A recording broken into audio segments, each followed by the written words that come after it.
قبل ما نبدأ ملخصنا ما تنساش تصلي على النبي عليه أفضل الصلاة والسلام وتضغط لايك وتشترك في القناة وتفعل زر الجرس عشان يوصلك كل جديد. ويلا بينا. ده شينج وبيكون داخل البيت في نص الليل وبيكون في بنت نايمة في أوضة لكنه بيدخل عليها عشان يخنقها، لكن البنت بتصحى من النوم وبتزعق فيه، وبنعرف ان البنت دي مراته وده كمان بيته. ولان مراته بتقوله انها عارفه انه بيكرهها وبيحب اختها وانه بيفكرها بده طول السنتين اللي متجوزين فيهم، لكن ده مش ذنبها وهي مش حابه تعيش معاه بالشكل ده زي الخدامه بالظبط، مع انها بتحبه ودايما عاوزه تبقى جنبه. فشينج بيخنقها من رقبتها وبيقول لها ما تتكلمش في مواضيع تزعجه وتعصبه، وبيقول لها ان لولا عملتها الشيطانيه كان زمانه متجوز اختها اللي بيحبها وانها اجبرته على الجوازه، لكن لان بتقوله انها ما عملتش اي حاجه من اللي بيقولها. وبنعرف ان لان وشينج كانوا اصحاب من زمان، لكن شينج عمره ما حبها وانه كان بيحب اختها اللي اسمها يو بالرغم ان لان حبته من زمان. وبنرجع بالزمن سنتين لما شينج صحى من النوم لقى نفسه في فندق وشينج نايمه جنبه، ومش بيكون فاكر هو ايه اللي جابه هنا لان ما كانش في وعيه، لكن فجأة بيدخل عليهم الصحفيين ودي بتكون خطة لان، فبيتفضح لانه راجل اعمال كبير ومشهور والوريث الوحيد لعيلته، وبسبب الفضيحة جده الكبير تعب جدا، والحل الوحيد للفضيحة هو انه شينج يتجوز لان. وفعلا اتجوزه،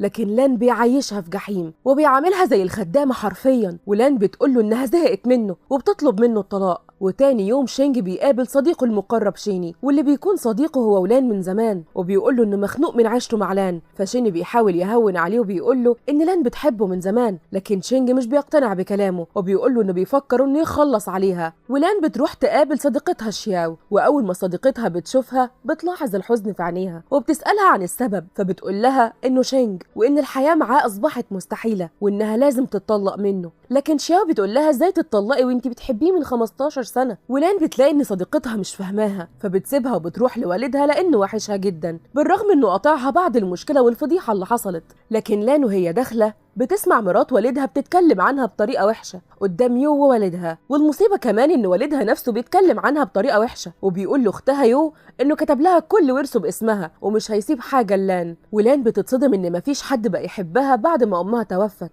وكمان لان بتعرف ان فضيحتها مع شينج كانت من تخطيطهم وده عشان ابوها يحرمها من اسهم الشركة اللي باسم والدتها. ولان بتكون مصدومة حرفيا من اللي بيحصل وبتمشي في الشارع وهي مش حاسة بنفسها لحد ما بتوصل لمبنى عالي جدا وبتبقى عاوزة تنط من فوق المبنى وتنتحر، لكن فجأة شينج بيتصل عليها وبيقول لها انه موافق على طلاقهم، لكنها بتقوله انها كانت عاوزة تتطلق منه لكن مش هتعمل كده حاليا عشان ما يتجوزش يو يبقى مبسوط، وبتقفل في وشه السكة وبتقرر انها مش هتنط من المبنى. في نفس الوقت يو بتتصل على شينج وبتقوله انها عاوزة تقابله عشان عيد ميلادها وانها عايزاه يحتفل معاها، وكمان بتبعت للان رسالة انها هتقابل جوزها وبتبعت لها العنوان والمكان اللي هتقابله فيه. وبنعرف ان يو اختها من والدها بس عشان كده بتكرهها كل ده. ولان بتروح المكان بالليل وبتلاقي جوزها شينج قاعد مع اختها يو، ولان بتشرب من عصير شينج وبتقول ليو ان جوزها هو اللي هيحاسب على المشاريب دي فمن حقها تعمل اللي عايزاه في فلوس جوزها، وبتقوم دلقه العصير في وش يو. فشينج بيتصدم وبيطلب منها انها تعتذر ليو لكنها بترفض،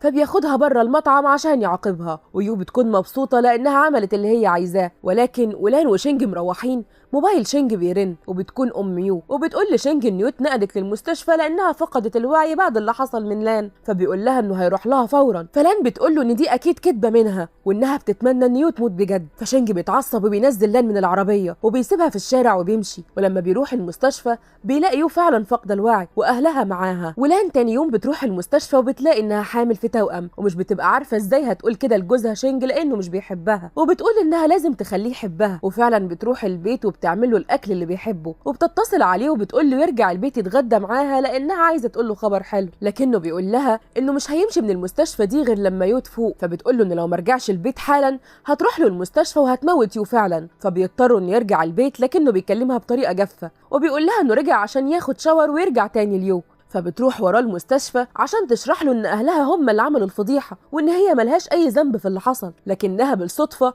بتقابل دكتور اسمه شان وبيسالها عن سبب وجودها هنا، فبتقوله انها بتزور اختها وبتسيبه وبتروح لغرفه يو، فبتلاقيها فاقت واهلها هناك فبتقول لان لشينج انه سايبها عشان يقعد مع الكدابه دي، وبتحاول تضربها لكن شينج بيزقها بعيد، فبتقول له انها لازم تعرفه الحقيقه وسبب الفضيحه اللي حصلت لهم. فوالدها بيضربها بالقلم عشان تسكت، ومرات والدها بتهددها كمان، لكن لان مش بتسكت وبتعرف شينج ان اهلها هم السبب في الفضيحه بتاعتهم وانهم اللي خططوا لكل ده. فشينج بيقول لها تفهموا ايه اللي حصل، فبتقول له انها سمعتهم بيعترفوا انهم عملوا كده وده عشان تتخلى عن اسهم شركتها، وكمان بتعرفه انها كانت بتحبه من لما كانوا اطفال، لكن يو كانت غيرانه منها فقررت تدمر علاقتهم ببعض. لكن شينج بيلاحظ دم على رجل لان فبيتخض عليها جدا وبيشيلها عشان ينقذها، ودي اول مره يهتم بيها من سنتين. وبيكون شينج عايز يطمن على ابنه اللي في بطنها وبيكون مش عارف انهم توأم، فدكتور شان بيجي عشان يسعفها، لكن لان بتقوله انها حامل في توأم واهم حاجه انه يحافظ على الاطفال وينقذهم. وشينج بيكون منتظر بره غرفه العمليات، فبتيجي والده يو بتقوله انه يرجع لغرفه بنتها، ولكنه بيتعصب عليها وبيهددها ان لو حصل حاجه لان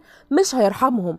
ودكتور شان بيطلب متبرع دم بسرعه لان لان فقدت دم كتير وكمان فصيله دمها نادره، وشان بيقول لشينج ان هو السبب في اللي حصل.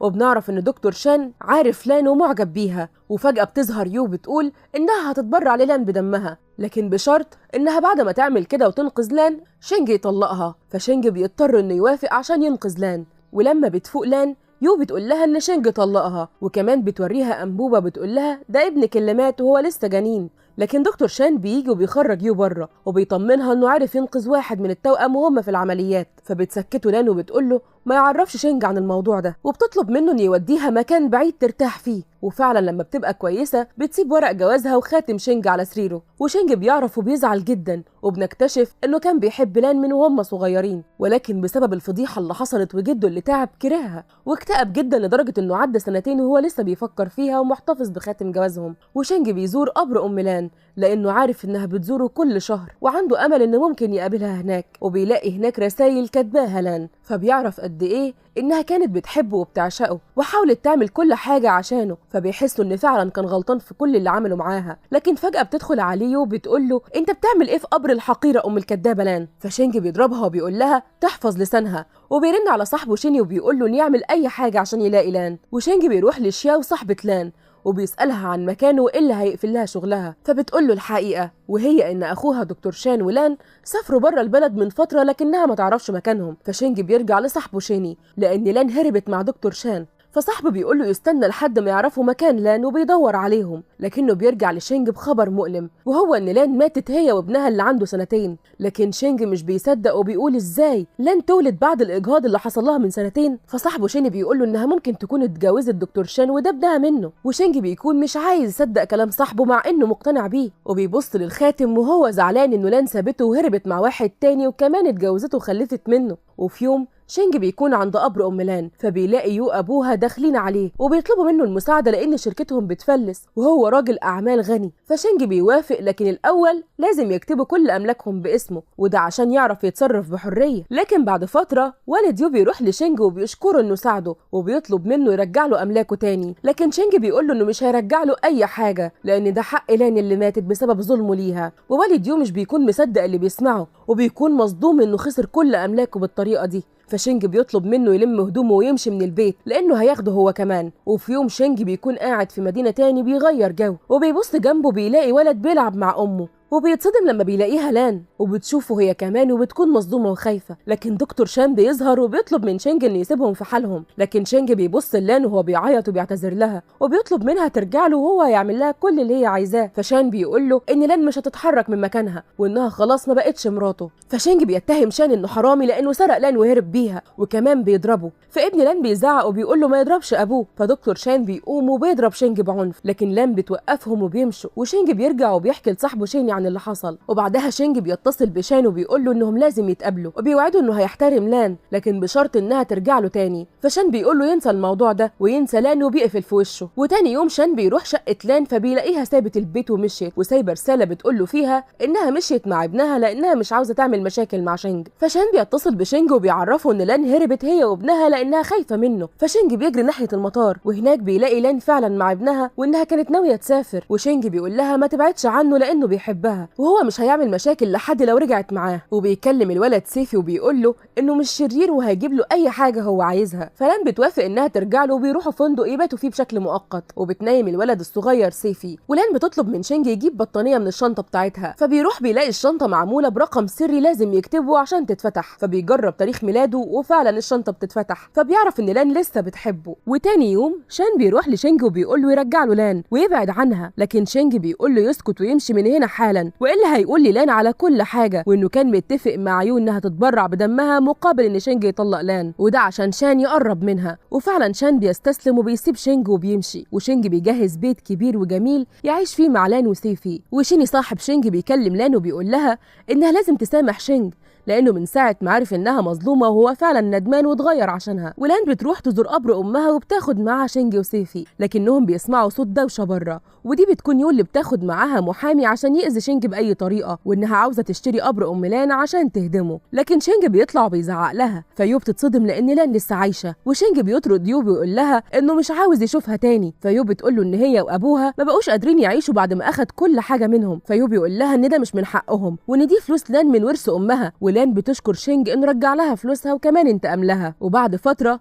شان بيرن على لان وبيقول لها انهم المفروض يتقابلوا عشان يجهزوا عيد ميلاد سيفي اللي هيبقى بكره. وفعلا بالليل بيتقابلوا، لكن بالصدفه شينج بيشوفهم وبيراقبهم من بعيد وبيلاقي شان بيحاول يقرب من لان، فبيتدخل وبيقول له ان المفروض يبعد عنها. فلان بتعرفه انهم اتقابلوا عشان يجهزوا حفله عيد ميلاد سيفي. فشينج بيقول لشان انه هيسمح له يحضر الحفله بس عشان عيد ميلاد سيفي. وبعدها بيمشي هو ولان. والولد سيفي بيكون اتعلق جدا بشينج وبيعتبره ابوه. ففي يوم جد شينج بيتصل عليه وبيقول له ان من ساعه ما لان ظهرت في حياته وهو مش بيسال عليه. فشينج بيقول له ان ده موضوع طويل. فجده بيعرفه انه هيزوره بكره هو ولان. وبنعرف ان يوهي راحت لجد شينج وعرفته عن اللي حصل، وكمان بتقول له ان سيفي مش ابن شينج واكيد مش هيسمح ان وريث العيله ما يبقاش من دمه. ولان بتكون متوتره جدا وخايفه انها تقابل جد شينج، لكن شينج بيحاول يطمنها وبيقول لها ما تقلقش ومهما حصل هتفضل هي وستيفي اهم حاجه عنده. ولان بتكون حاسه بالذنب لانها عايزه تعرفه ان ستيفي يبقى ابنه من دمه، لكنها بتكون متردده. وجد شينج بيوصل وبياخد هديه لسيفي وبيتكلم مع شينج على انفراد، وبيقول له انه ما ينفعش يتعامل مع سيفي على انه ابنه لانه مش من دمه، لكنه بيقول لجده ان ابن لان وهو معتبره زي ابنه بالظبط، وبيكون معترض انه يتخلى عنهم. لكن الجد هو بيلعب مع الولد بياخد منه شعره من غير ما ياخد باله، وبيخلي موظف عنده يعمل اختبار DNA عشان ياخد قرار سليم، وبيعرف ان ابنه الحقيقي فبيبارك زواجهم. وبيلبسها شينج خاتم الزواج بتاعها وبيقول لها انه كان محتفظ بيه طول المده دي. الفيلم ده سجلته ميرنا النجار، وهستنى رايكم في التعليقات. ولو حابين نلخص فيلم او مسلسل معين اكتبوا لنا اسمه في التعليقات، وما تنساش تعمل لايك وتشترك في القناه وتفعل زر الجرس عشان يوصلك كل جديد. سلام.